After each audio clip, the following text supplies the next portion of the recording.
welcome to Dave Hill's podcasting incident with me, Dave Hill, pride of Cleveland and beyond. Chris, add echo after I say beyond there. Okay, cool. Anyway, I got a free side of fries once in Moose Jaw, Saskatchewan. For example, that's what I meant by that. Anyway, thank you for joining me once again for Dave Hill's podcasting incident. We've now been back for 2 exhilarating months now after my legally forced 5-year hiatus from doing this podcast. And I don't know how you feel about it, but I feel tingly all over. Thank you to everyone who's been listening and rating and reviewing and subscribing to this podcast on iTunes and Stitcher and wherever else. And thank you to everyone who's been supporting us via Patreon. If you want to support this podcast, and really, why wouldn't you? We need new microphones. Lucy, my dog, needs, she just ate her chew toy. Probably could stand to get another one of those to distract her while we're recording. Anyway, go to patreon.com/Dave Hill. You can become a gang member of my street gang, the Dangerous Snakes Who Hate Bullshit, by supporting the Patreon, for example. Speaking of which, we'd like to thank Molly McDonald, who has pledged at a level where, yes, in addition to getting bonus content, is now a member of the Dangerous Snakes Who Hate Bullshit. Molly, your street gang member name is Molly McDonald, the Charlotte Strangler. Not bad. I know you thought I was just going to say Molly McDonald. It's like, wait a minute, that's just my name. But then I added the Charlotte Strangler, which is a pretty sweet name. Get it tattooed or branded on your person. I don't know. Very quickly before I continue, I have a few shows coming up that I insist you all attend, whether you live in the town I'm doing them in or not. For example, December 14th, I'll be at QED Astoria, which is run by my partner in crime, Chris Gersbeck, of course. And I'm going to do a brand new comedy show called You Had to Be There with my friends Jim Biederman and Jody Lennon. And it's a show where we examine different points in time.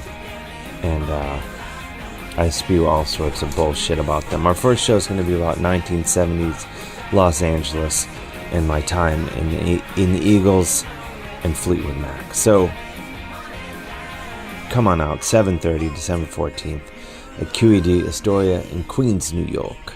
December 29th, I'll be at the Grog Shop in Cleveland doing, telling my quote-unquote jokes.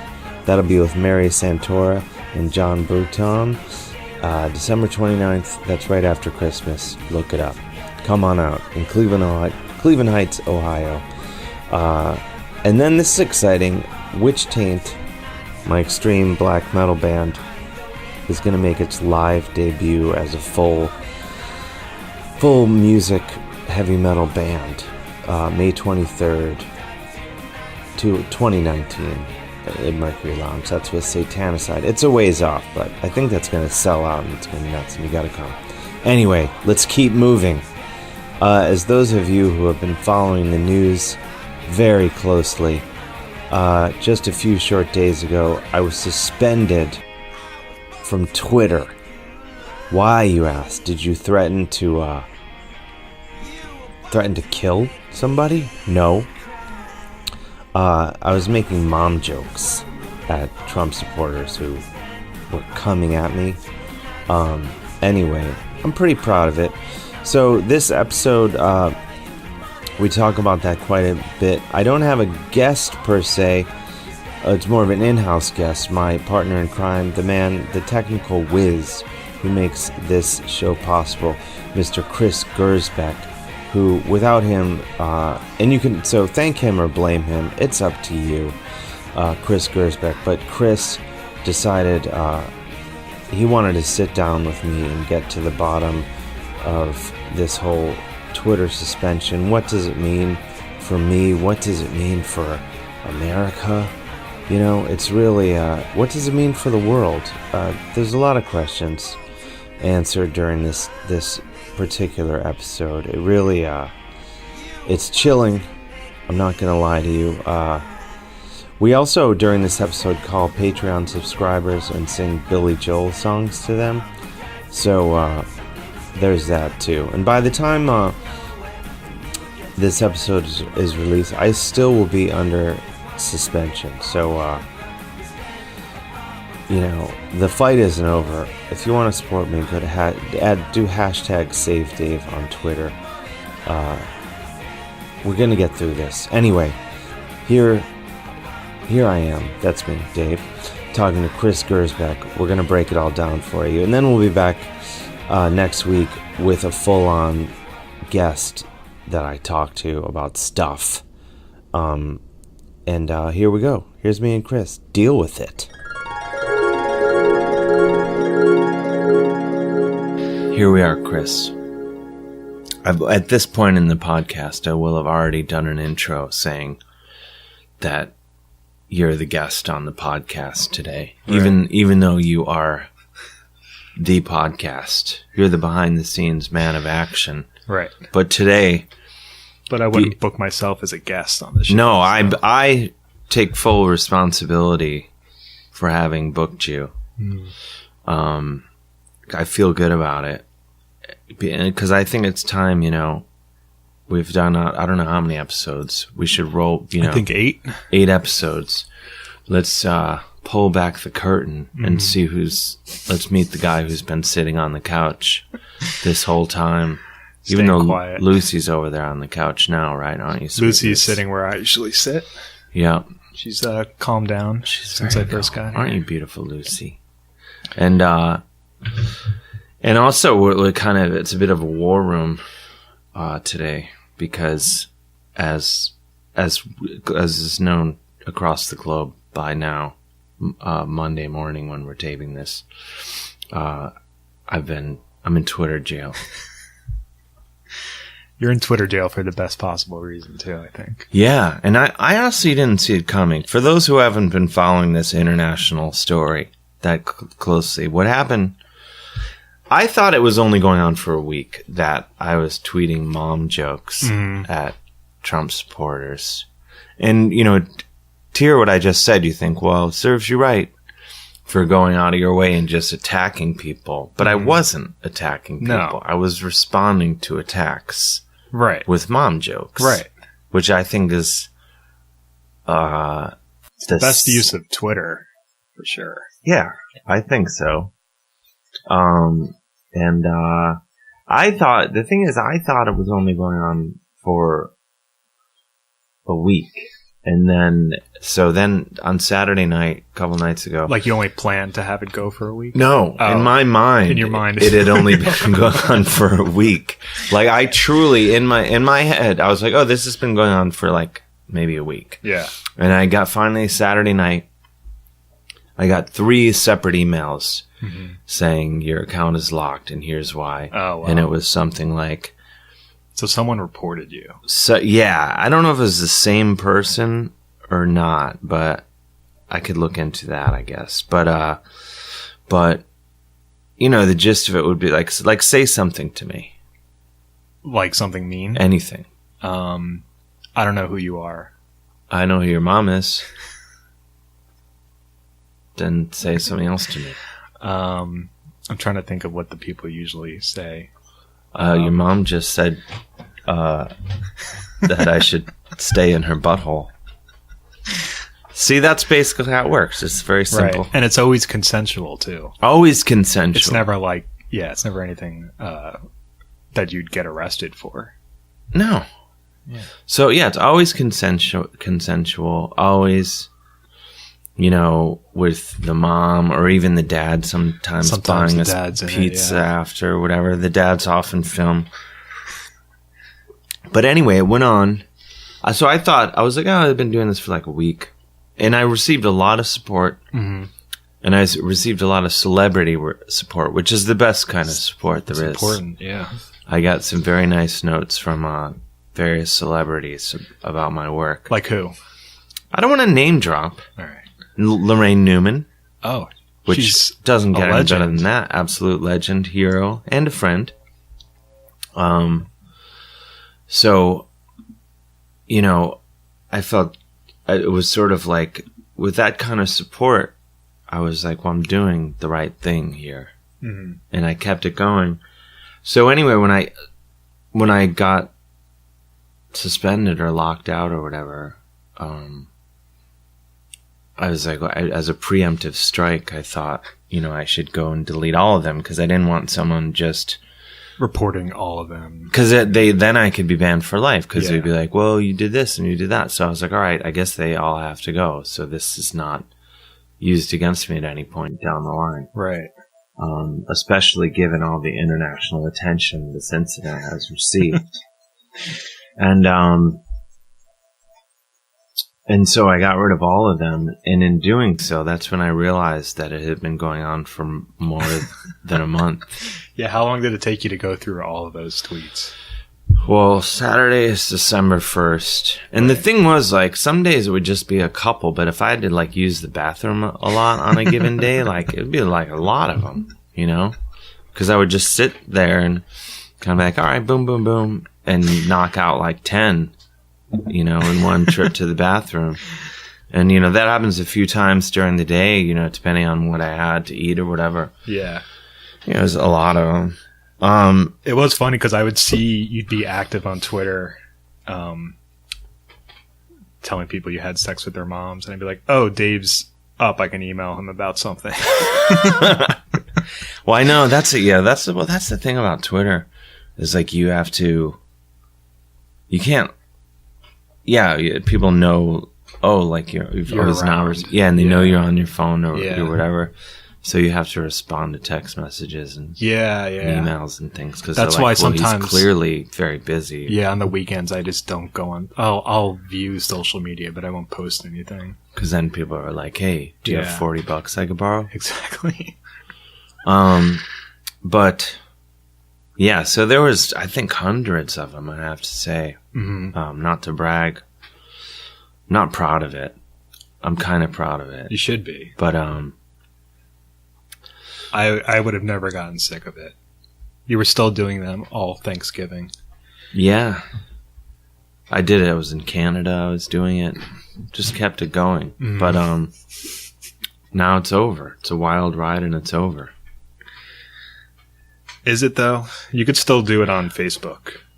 Well, the And- thing with Facebook is I've already, kind of already alienated all the Trump supporters Yeah. that I was connected with on Facebook.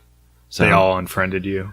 yeah, and like I had to block some people and things like that. So there's probably a few still, but not many.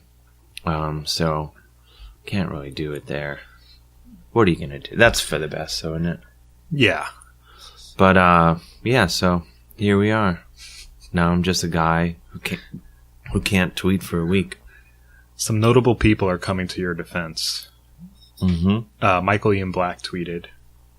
He actually tweeted with a mom joke See, in response. that's because he's a professional. in response to Dave Anthony tweeting support for you. I thought that was nice. Yeah. No, it's very nice. The solidarity. If we could get it trending, that would be amazing. Yeah. I've been, I feel like we can. retweeting everything, but I think I need to. I'm gonna reach out to the big guns today do it. and see what I Do can it. get going. Could you get Dick Cavett involved? I probably could, yeah. Yeah. But he doesn't use. He I tweets imagine on he wouldn't. occasion. Yeah. He's on Twitter Yeah. and sometimes tweets, but not very often. Mm. He's doesn't stay like too busy with it. But what are you gonna do? He's a busy man. He's got stuff going on. But I'll see what other big guns I can get on board. We'll see. But anyway, so now we're here today, and in this special episode where we address this debacle My sister's really disappointed in me. Really? Yeah. Like legitimately upset? She just thinks that it's beneath me to make mother jokes, and I said, no, you'd be wrong about that. Yeah, I mean, even my mom thought it was funny. My own mother. Mrs. Gersbeck? Yeah, she saw your tweets and thought it was funny. Is Carmela? Yeah. Is that, oh, good. I'm glad She's also a member of the Dangerous Snakes Who Hate Bullshit. Yeah, she's from the streets. Yeah. I like her. She's got the right world view as far as I'm concerned. But speaking of the Dangerous Snakes Who Hate Bullshit, should we it's growing. You know, and as listeners know, you can get in the Dangerous Snakes Who Hate Bullshit by joining the Patreon for this show at patreon.com/Dave Hill.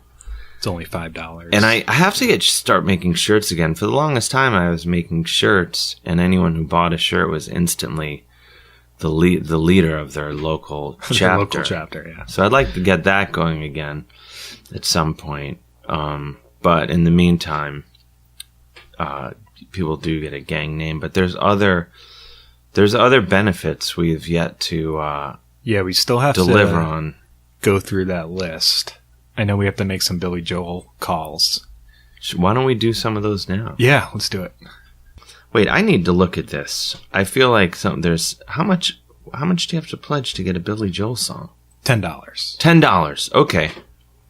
I just want to make sure this was all legit. Yeah, $10 gets you a Billy Joel phone call, and then $25 gets you a T-shirt and a Skype session.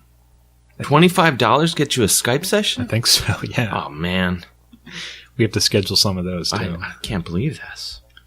That can't be right. Maybe $50 gets you the Skype session. Yeah, there's not that many Skype sessions due. Okay. Okay, let's have a look here. Okay, call and sing Billy Joel song. Okay, let's go right down the line. All right. We're now calling one Corey Santian. Okay.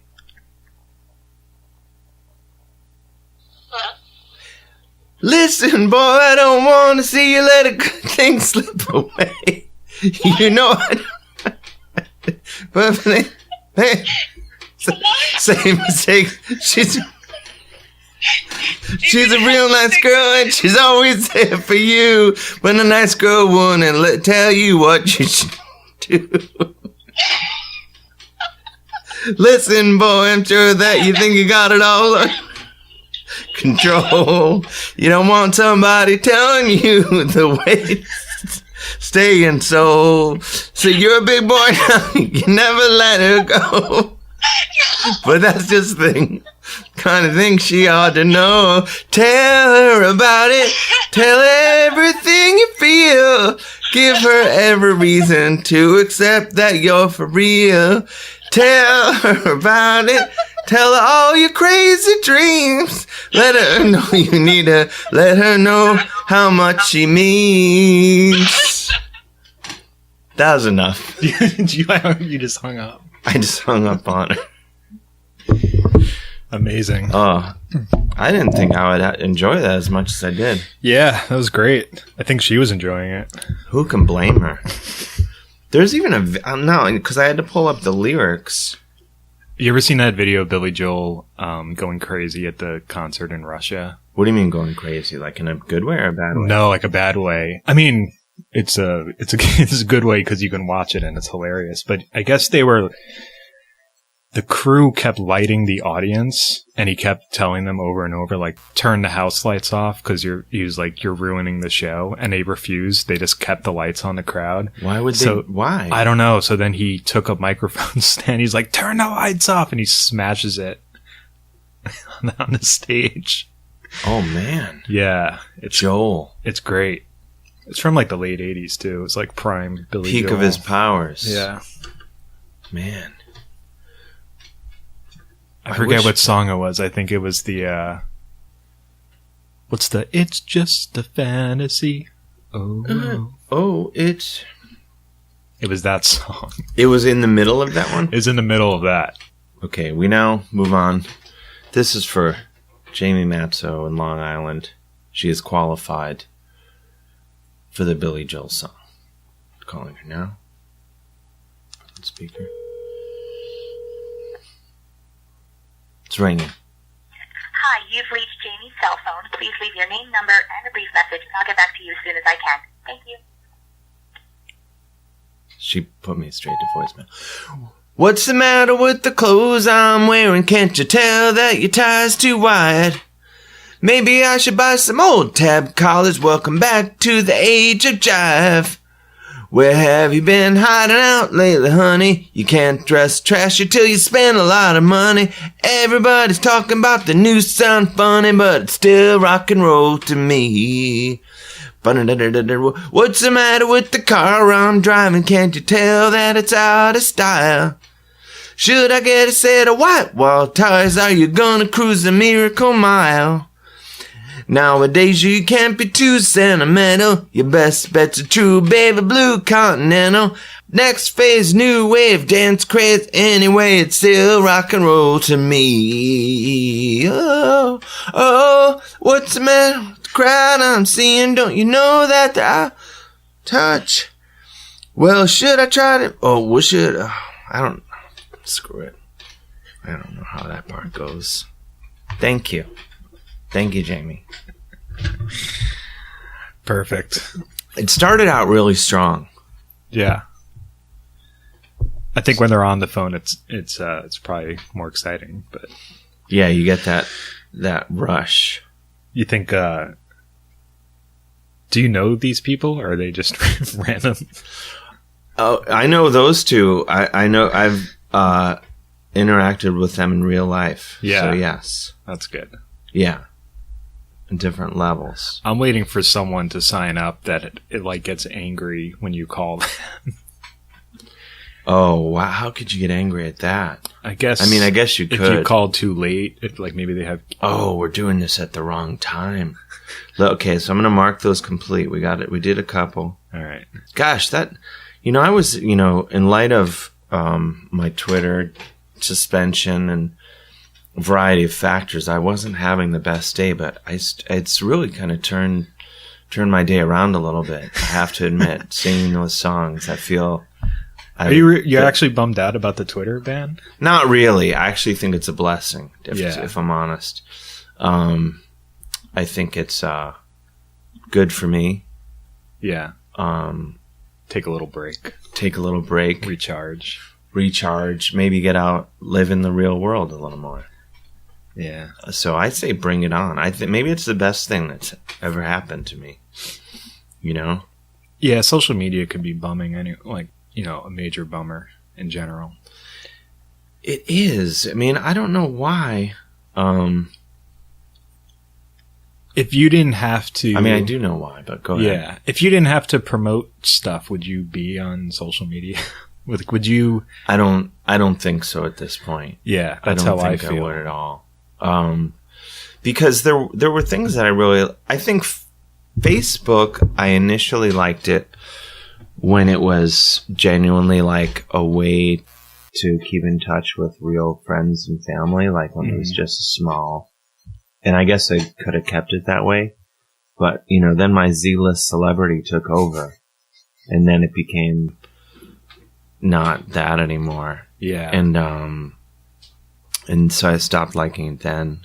And Twitter, I really liked it in the beginning. I feel like it was when it was seemed like actual people interacting. Like when I first got on Twitter, as a result of that, like when The Onion was still in New York, I met, those guys were, following me, that, Joe Randazzo and Joe Garden and some of the other guys that were there. And then they started inviting, they would have these parties. Yeah. They would invite me. So I'm like, oh, now I'm making new friends at a party From as Twitter. a result of Twitter. Yeah. And then I remember being at one of their parties and I was going to London. And so Joe Randazzo was like, oh, you should hang out with Graham Linehan and Peter Serafinovich when you go over there. So, yeah.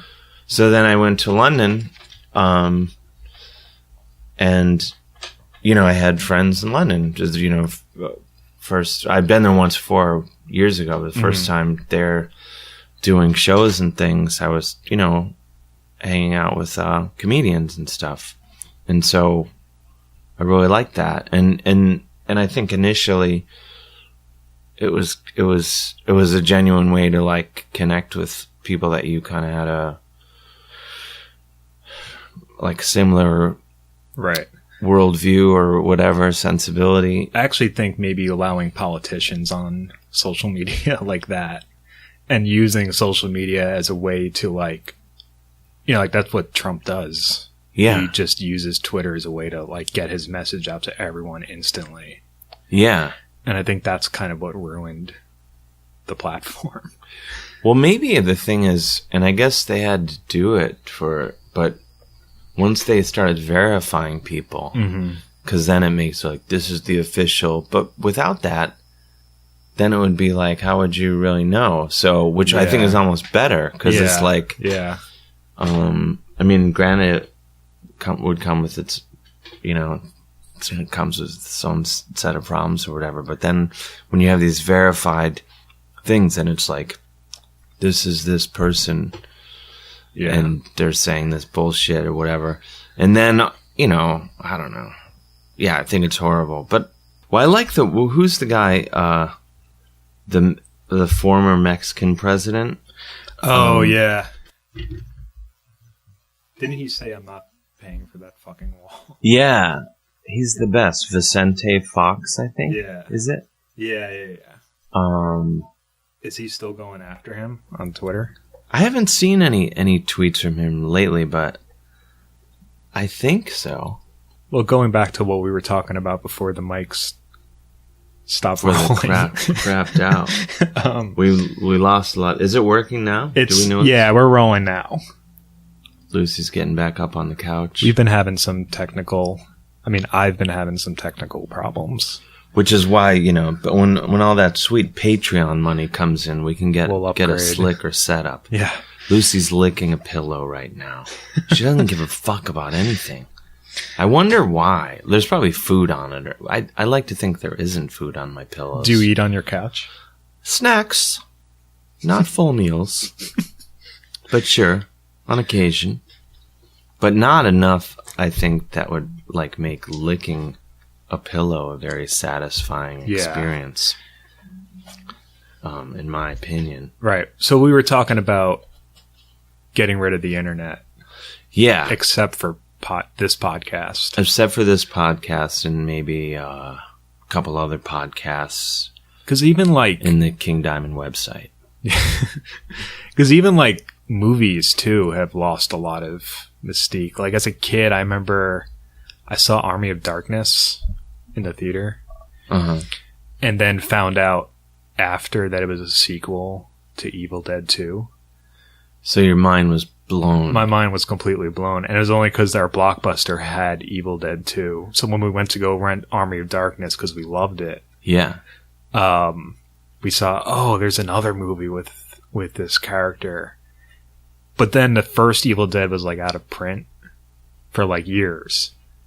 This is like the early 90s. Yeah, this is when things are on it. I think it's good to not be able to easily get things. Like you and I could sit here and everything, and it's cool. You can be like, oh, what's that? But like the payoff of, we were talking about this and I think we lost this, so I'll go back and say it again. But like the payoff of just looking, hearing about a band, reading about a band, and finally like after weeks or months or however long, you finally like find the record and you're like, oh my god, yeah, sucks. No, but like it's awesome or not or whatever, or you would just get it because it looked cool. Like you wouldn't, and even like shows, like you go to, aside from the fact that Lucy's destroying the couch right now, if you can, for the listener. I wonder if it's my cats. Oh, she might be just rooting around in your cat's goodness. Aren't you sweet, Lou? But like, aside from people videotaping or whatever it's called when you film with your phone. Yeah. At concerts, you mean? Yeah, I don't like. I hate that. I hate it when I'm at the show, but I don't like that the clips are even on. You go on YouTube and be like, oh, I can see Iron Maiden show last night or part of the show or whatever. Yeah, it loses a lot of the the excitement of seeing the band. Yeah, I would rather just not know and then go and be surprised, or have someone like I have one friend, my buddy Tim. We've been friends forever. He's really good at describing shows, and so a lot of times he would describe a show to me, and I'd be like, "That sounds better than that." I'm glad I heard that rather than even going to the show. So and there was that sort of the art of conveying what happened at the show, or rather than being like, oh, what, you saw whoever last night? I'll just go look online and see it. What's the craziest thing you've seen happen at a show? Happen? I saw a guy get stabbed once. Really? What were you, Rolling Stones at Altamont? I shouldn't say I saw it. I saw the aftermath of it and found out later what had happened. It's kind of a crazy story. So 5 or 6 years ago, it was after CBGB's closed, maybe a couple years after, they started doing this CBGB festival in New York City.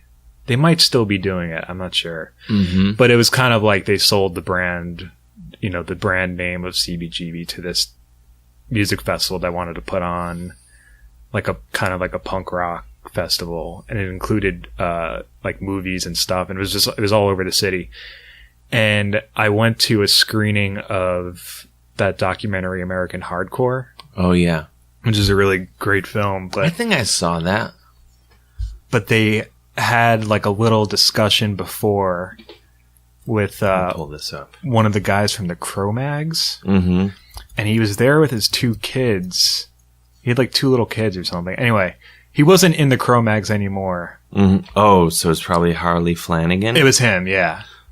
And so I went to Webster Hall that night, later that same day. Oh. And the Cro-Mags were playing. And I heard about this. And Agnostic Front, I think, played too. But Harley showed up and he was really upset, apparently, that the Cro-Mags were playing without him. Mm-hmm. And he went up to the VIP section, stabbed one of the guys.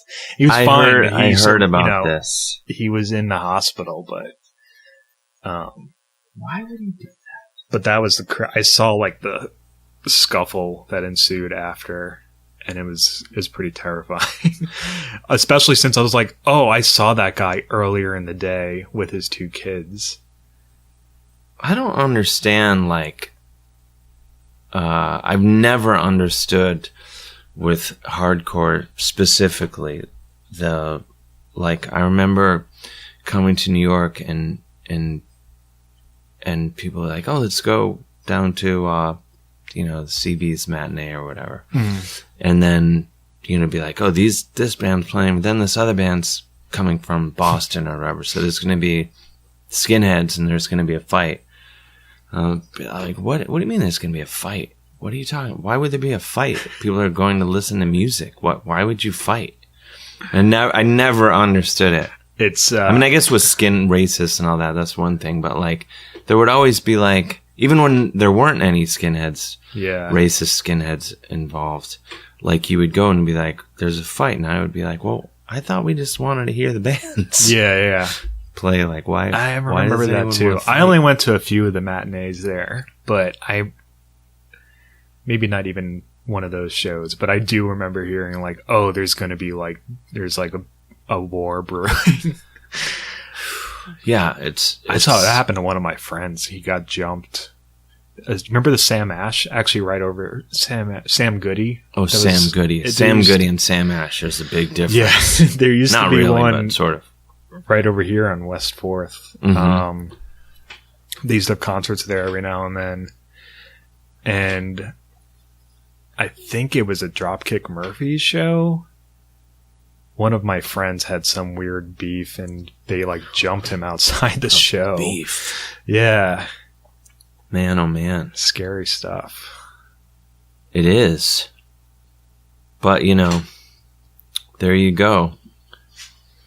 That's why I only listen to wuss bands. No. No, I don't I like a lot of that music, but yeah, it's the actual like violence that can happen is like kind of a huge turn off.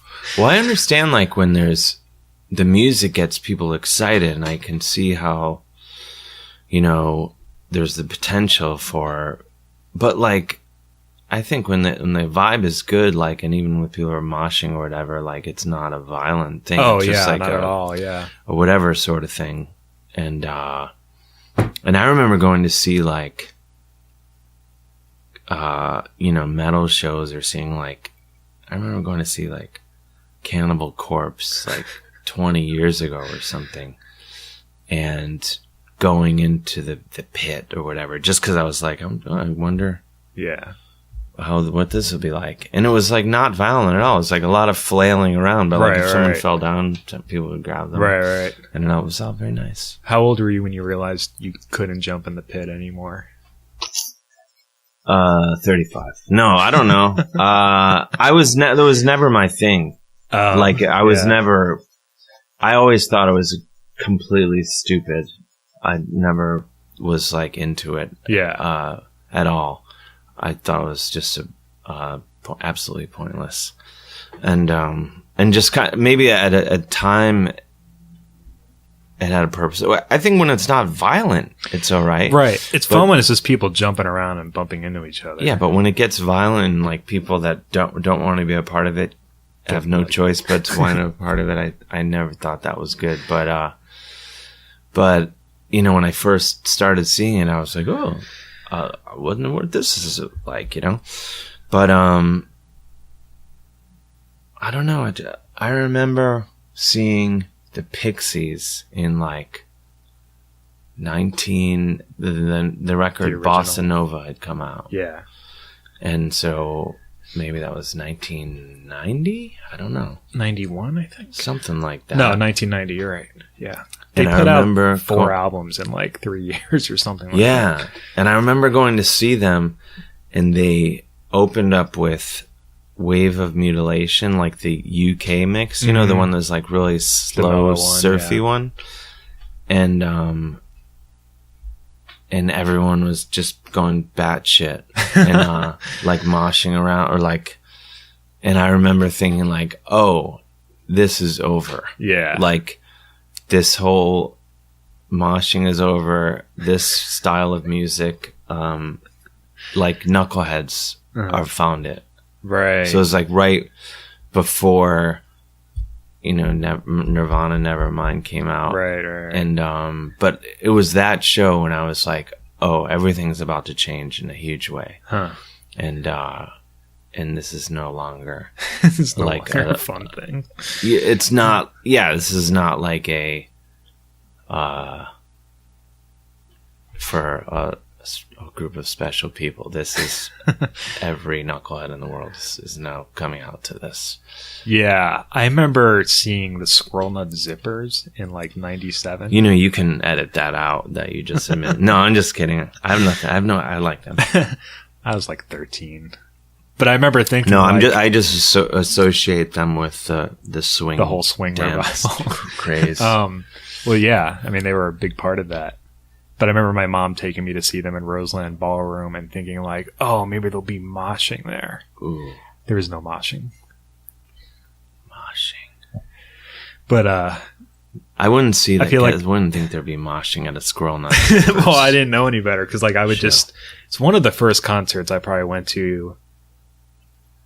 Where it was like my choice, like I wanted to go see a band, and then my mom took me because I had been to concerts. She stayed at the show. Yeah, she came and sat in the back. Oh, that's a cool mom. But I remember thinking like,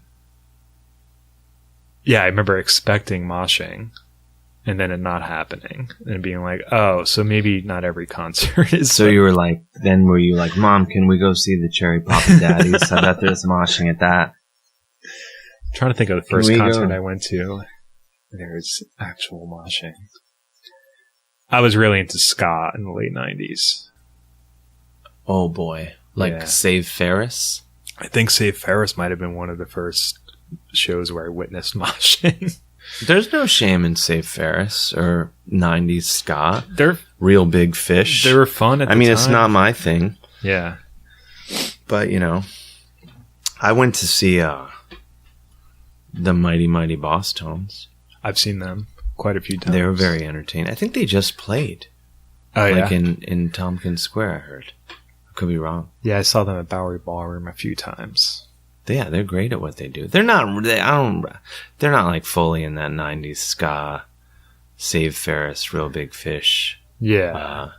Who else? I feel like they're their own thing. Yeah, yeah. I was always fascinated with, there's the guy in Mighty Mighty Boss Tones whose job was to dance the whole time. Yeah.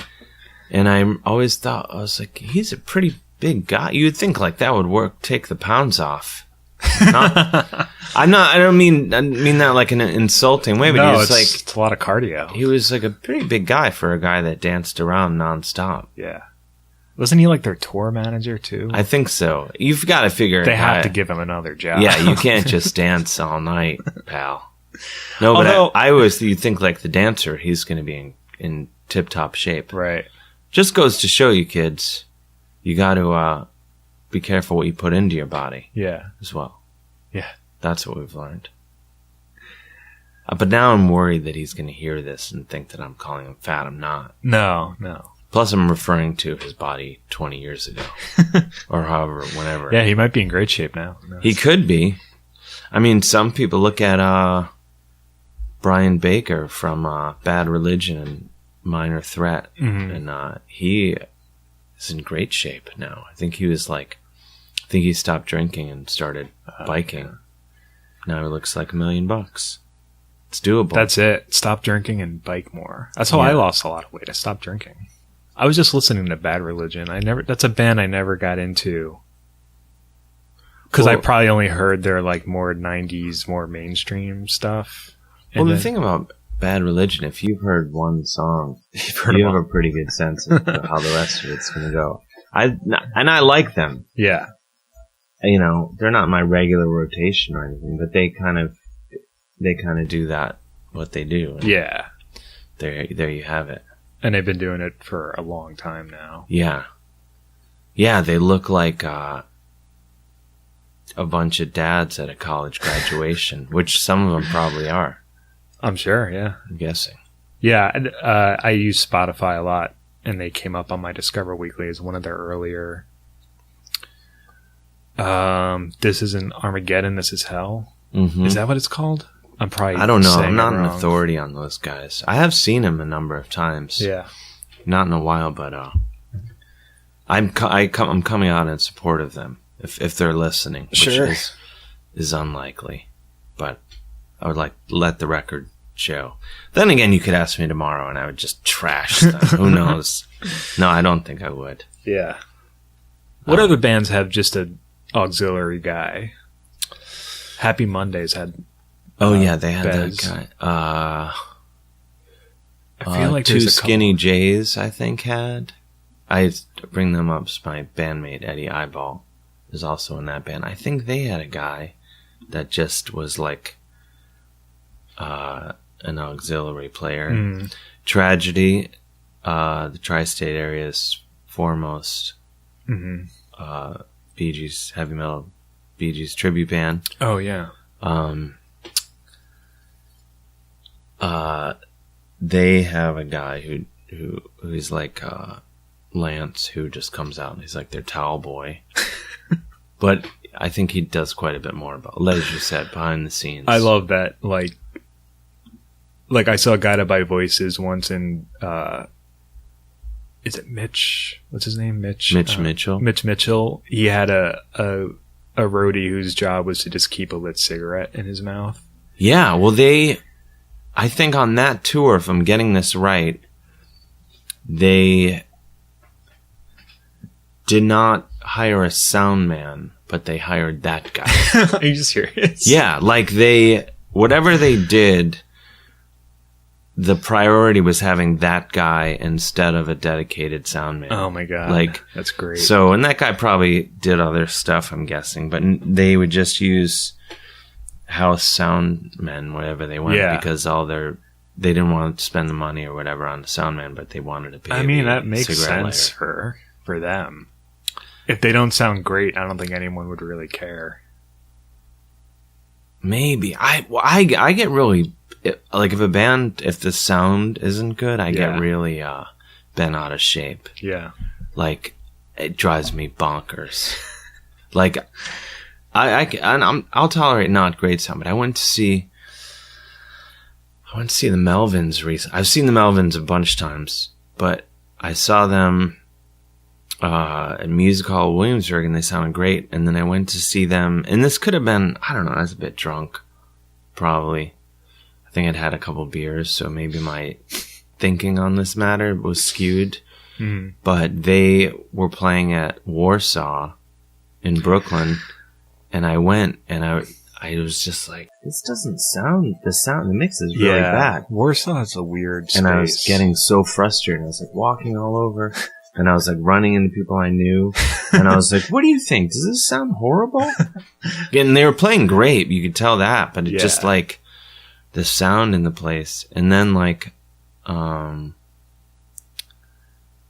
another one was like, who else? Oh, I went to see Johnny Marr, and he was doing, his book came out, and he did Ian Svenonius from Chain and the Gang and Nation of Ulysses and a bunch of other great bands, and he's an awesome guy, and as of course Johnny Marr is too. So Ian was interviewing him, and I went to that, and like it was at Gramercy, and they had them. They weren't using handheld mics. They were using lavs, which is always a dumb move for live stuff. It just sounds like invariably sounds like absolute shit. And it looks really dumb too. Yeah, like people do it. It's like, oh, let's not have them have to deal with microphones, but then it sounds always like absolute shit. And so they were doing this, and then I'm sitting there. There's three sound guys, and this is where. I don't know what happened was Johnny Marr's microphone like dropped into his jacket or something. It fell off the lob, so you couldn't hear them. And he didn't notice? I guess not. And it was just horrible. And then in the Q&A, they were giving like a cordless handheld microphone to the audience members, and they were crystal clear. Yeah. And I was just like, what? Why is no one that works here? And I was like yelling stuff. Like I didn't want to interrupt the show, but I was sort of like, do something, you buffoons. To the soundmen, not Ian and Johnny. That's insane. But that they would let that go for so long. But then I went up to them. I was so pissed off. I went up to them, the soundmen. I was like, you guys suck. Like, what are you doing? After the show, I was like, that was the easiest situation to fix, and you spent an hour not fixing it. Oh, man. Like, what is your... And the guy was just... he was probably just trying to get rid of me. He's like, you're right. Oh, my God. But I think he was just like, keep moving, pal. Oh, my God. But anyway. That's my story. I played guitar in a band like 5 years ago, and we played Union Pool, which is a great venue. Yeah, I love Union Pool. And they have really good sound for, that level of venue. It's like, when you're at a band that's just playing bars or whatever, that's like a good place to get booked. And we played there once, and we sounded amazing. And then we played there a month later, and they had a new sound person there, and she clearly had no idea. I felt bad for her because there was a lot of pressure on her. Yeah. But there was something off, like the woofers were off or something. And then like everything was just sounding super tinny. No matter what she did, she couldn't fix it. And it bummed me out for about 2 weeks. 2 weeks. You hung on to that for too long. Yeah. It was bad. But I know the feeling. Yeah. All right, Chris. Well, I should probably take Lucy out, so we should just head off into the sunset. Do you have anything that that you'd like to say to me before we sign off? Yeah, I don't think you're a very good dresser. I think your mom is a great dresser when she's wearing clothes, which is never when she's with me. Because we're porking all the time. And your dad's filming it. And a lot of times he'll like go into the kitchen and make us snacks. Sometimes we eat them, sometimes we don't. Oh my goodness. There you have it. All right. We got to add that as a Patreon tier. Someone suggested that on your Facebook. That's a good one. I like that. Like, you'll insult their moms on the air. See, people want to have that. All right, let's add that. Okay. Let's add that for sure. We could trade it out. Maybe instead of a Dangerous Snakes gang member name, it's just a mom joke. It's a deal. All right. Okay, cool. Thanks for having me on, Dave. Thanks for coming.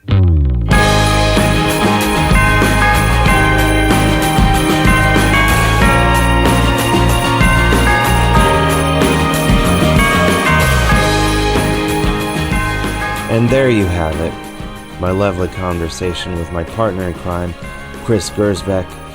Thank you, Chris. I hope you added echo and musical beds in the right places to make this episode especially chilling. Thank you again, everyone, for listening. Continue to rate and review and subscribe on iTunes. And the cops are coming because this podcast is so dangerous. I don't know if you can hear it out there. Also, please support this podcast on Patreon, patreon.com/Dave Hill. There's all sorts of incredible gravity-defying perks. I'll be back next week. In between, I'm going to be going to Jamaica. By the time this podcast is released, I'll be in Jamaica. So I guess I'll tell you about that next week. How's that? I've never been to Jamaica. It's going to be fun. Okay. Get tested, everybody.